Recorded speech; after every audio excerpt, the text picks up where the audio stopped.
Las Vegas has something for everyone, from luxury hotels to lower-end value properties. But if you are looking for a strip hotel that won't break the bank, then you have to be very careful about which one you choose.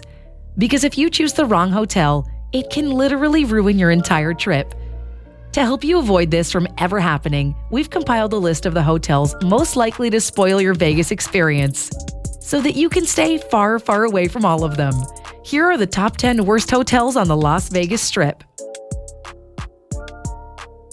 Number 10. Polo Towers. At first glance, you're probably thinking Polo Towers doesn't look that bad. But beyond the dated decor, when you investigate further, you'll find that the tiny 300 square foot studio rooms can at times cost close to $400 a night. And the two-bedroom suites, which are only about 900 square feet, can go for as much as $600. Seriously? Who in their right mind would pay that much? To make matters worse, lots of Polo Towers suites are sold as timeshares. Yikes. Talk about a regrettable decision. Half the fun of Vegas is the variety and trying out new properties. Why in the world would you want to commit to one property? Especially one as overpriced and played out as the Polo Towers. Listen to this TripAdvisor review written in March of 2022. My wife and I have been coming once a year for many years. Our last visit was 6 months ago. At check-in, I'm told there was now a daily resort fee of $37. As we planned to stay a week, that was $257. Then I find out the fee for the valet is $20 a day, so that's another $140 even before we go to our room. Then there was a $100 fee per day if we wanted our two-bedroom suite cleaned. Wow, this place has changed into a money-grabbing hotel. Very disappointed. The rooms are still outdated, very average. Number 9. Rio. No, technically the Rio isn't on the Strip, but it's close enough that we're including it. Once upon a time, this carnival-themed property used to be the place to be. But that was ages ago, and this property is now on life support. The Rio opened in 1990 and doesn't appear to have been updated at all since.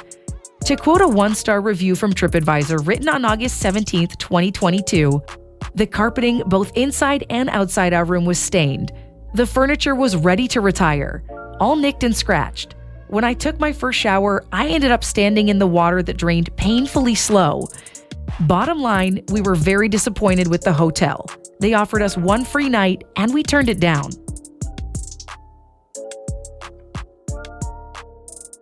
Number 8. Flamingo.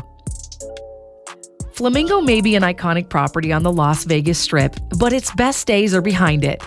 Flamingo tries to present itself as some kind of exotic landscape, but if you walk around the back of the property, you'll feel like you're in a neglected, poorly maintained public park. And their often talked about pool is beyond overrated. It actually feels like a cheap apartment complex pool. The rooms are old and they're filled with scuffed up and worn down furniture. And if you search out reviews, you'll find endless complaints, citing Flamingo's poor service and questionable fees. Sure, Flamingo's in a fantastic spot across from the Bellagio, but this place needs to be replaced with a nicer property worthy of its prime location. Number 7. Harrah's. The moment you walk into Harrah's small and low-ceilinged casino, you feel like you're stepping back in time. Harrah's actually feels like it's stuck in 1992. Yeah, sure, it's centrally located, but so are lots of other hotels. And this section of the Strip isn't where you want to be, unless you hold gaudy tackiness near and dear to your heart. Number 6. Tropicana. From far away, the Tropicana actually looks really nice. Its two large white towers appear classy and distinguished, with an almost Art Deco South Beach, Miami vibe. But as you get closer, you begin to see that the paint is chipped off everywhere, and this property is badly in need of repair. When you walk into the casino, things get even worse, as you feel like you're in some kind of gimmicky strip mall casino of the past. This corner of the Strip is also far from the best. To put it nicely, let's just say that this isn't the classiest or cleanest area. No wonder everyone wants to get rid of this property and replace it with a baseball stadium. Number 5. Bally's. Remember when the entrance to Bally's was actually cool? We don't either. This place opened in 1973, so close to 50 years ago, and looks like it's hardly been renovated or updated since. The whole area around Bally's, including the Grand Bazaar shops, is somewhere you don't want to be. The vibe is cheap and plain, the exact opposite of where you want to spend your time in Vegas if you're looking for something modern and upscale. The entire Bally's property looks like it's made of cardboard and about to fall apart at any moment.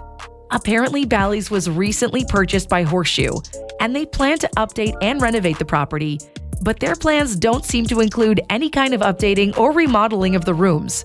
So this will likely just be a new shiny wrapper put on top of a dated and has-been property. Number 4. Travelodge Center Strip. Ah yes, the good old Travelodge. Forget about any kind of hotel amenities. This is as pretty much bare bones as it gets. Even if you're strapped for cash, you should seriously think twice about staying here. Listen to this TripAdvisor review from May of 2022. Avoid at all costs. Our room was the filthiest room I've ever stayed in by far. The bathroom was absolutely disgusting and probably riddled with black mold. There were dozens of incomplete wall and tile repairs due to water leaks. It looked like it hadn't properly been cleaned in years.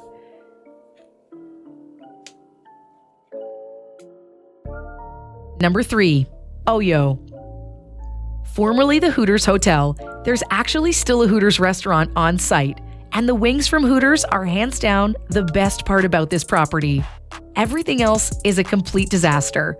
To quote a review on TripAdvisor written on August 12, 2022, "On arrival, I was shocked on the cleanliness of the lobby. My room was absolutely terrible.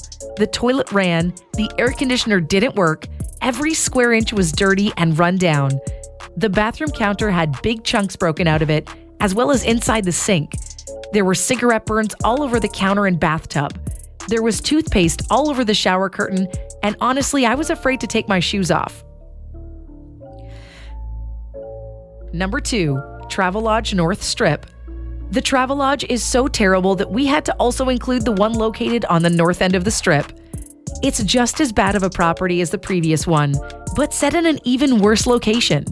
Listen to this TripAdvisor review from May of 2022. "The room was filled with live and dead cockroaches. The room smelled musty and the bathroom had mold. The window in the bathroom was broken, the beds were not comfortable, and they have a security officer outside for safety. I would not stay here." Number 1. Circus Circus. It's hard to be even worse than Travelodge, but somehow Circus Circus is up for the challenge. This clown-themed property is a total joke. Even though you're not too far away from some of the most luxurious properties in Vegas, the immediate area surrounding Circus Circus is a magnet for panhandlers and sketchiness. When you walk into the casino, somehow the vibe gets even worse, as though you've stepped through a horrible Vegas vortex that you immediately want to escape from. You feel like you're in some kind of low-grade and gimmicky institutional government-subsidized casino. To quote a review from TripAdvisor written August 1st, 2022, "We are a family of 4, saw Circus Circus and the cool water park on their website, so decided to book it for our kids. When we arrived, we were shocked. There is no correlation between the internet and reality. Place looks like a ghost town with shady people around it, run down and smelly. Last thing you want is to stay there." What did you think of our rankings? Do you agree, disagree, or did we miss any? Comment below. You may be wondering about Excalibur and why it didn't make our list. Well, frankly, we don't think Excalibur is all that bad. It's far from being one of the best hotels on the strip, and the rooms definitely need to be updated. But the Excalibur's casino is actually pretty nice. Definitely a lot nicer than any of the previous 10 hotels. The casino is generally clean, fresh-smelling, and we like the high ceilings. And the medieval theme is well done considering it's a lower-end property. Excalibur also has much better reviews than the previous 10 hotels, and we think that speaks volumes. What about New York, New York? This was another property in danger of making our list, but it just missed it for a few key reasons. First off, New York, New York is definitely one of the coolest looking hotels on the Strip, adding to the Vegas skyline. We also think the immediate area surrounding New York, New York is pretty nice, including the park as well as the replica Brooklyn Bridge, which often features live music. And check this out. It was recently announced that MGM plans a major upgrade of the New York property, including renovating all the rooms. This is expected to be completed by summer of 2023. So that's another reason we think this property is definitely superior to all of the previous ones mentioned. But we'd love to hear what you think. Are we way off here? And what's your favorite value property to stay at when visiting Las Vegas? Would it be Luxor or Planet Hollywood or something else? Let us know in the comments. And to switch gears here, if you'd like to see our rankings of the top 10 most luxurious hotels in Las Vegas, then go ahead and click the thumbnail that's appearing on your screen right now.